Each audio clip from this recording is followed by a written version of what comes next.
అల్హమ్దులిల్లాహి రబ్బిల్ ఆలమీన్ వస్సలాతు వస్సలాము అలా రహ్మతిల్ లిల్ ఆలమీన్ ముహమ్మదిన్ వ అలా ఆలిహి వ సహ్బిహి వ మన్ వాలాహుం ఇలా యౌమిద్దీన్. కారుణ్య వర్షిణి రమజాన్ అన్న ఈ కార్యక్రమంలోకి ఇస్లామీయ పద్ధతిలో మీ అందరినీ ఆహ్వానిస్తున్నాము. అస్సలాము అలైకుం వరహ్మతుల్లాహి వబర్కాతు.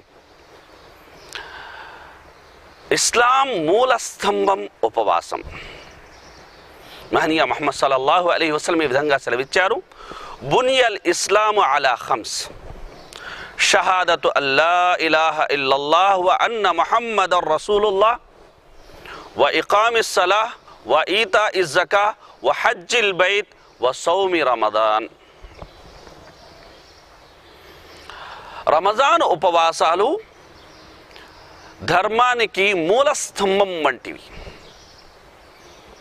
కనుక అల్లాహ్ సుబ్హానహు వ తఆలా రమజాన్ ఉపవాసాల్ని వివిధ దశల్లో విధిగావించడం అనేది జరిగింది.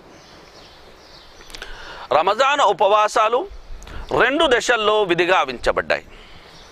తొలి దశ, ఉపవాసం ఉండాలనుకునేవారు ఉండవచ్చు, ఉపవాసం విరమించాలనుకునేవారు విరమించవచ్చు అన్న యొక్క వెసులుబాటుతో కూడిన దశ. అయితే విరమించాలనుకునేవారు పరిహారంగా ఒక వ్యక్తికి 2 పూటల భోజనం పెట్టాలి అన్న నియతి ఉండేది. ఆ తర్వాత అల్లాహ్ సుబ్హానహు వ తఆలా ఖురాన్లో ఫమన్ షహిద మిన్కుముష్ షహర ఫల్యసుమ్, ఇక మీదట ఎవరైతే ఈ నెలను గంటారో, ఈ యొక్క మాసాన్ని పొందుతారో వారు విధిగా ఉపవాసాలు ఉండి తీరాలని ఈ ఆదేశాన్ని అవతరింపజేసిన తర్వాత మొదటి ఆ వెసులుబాటుని తొలగించడం అనేది జరిగింది. అయితే ఆ వెసులుబాటుని నయం కాని రోగగ్రస్తుల కోసం, బాగా ముదమి దశకు చేరుకున్న ముసలి వారి కోసం అయితే ఆ వెసులుబాటుని అల్లాహ్ సుబ్హానహు వ తఆలా అలానే ఉంచడం జరిగింది. కనుక ఒక వ్యక్తి రమజాన్ ఉపవాసాలు ఉండాలి అంటే దానికి గాను కొన్ని నియమాలు ఉన్నాయి. మొదటి నియమం, వారు రమజాను యొక్క పూర్తి మాసాన్ని నెలవంక దర్శనము ద్వారా వాళ్ళు పొందాల్సి ఉంటుంది.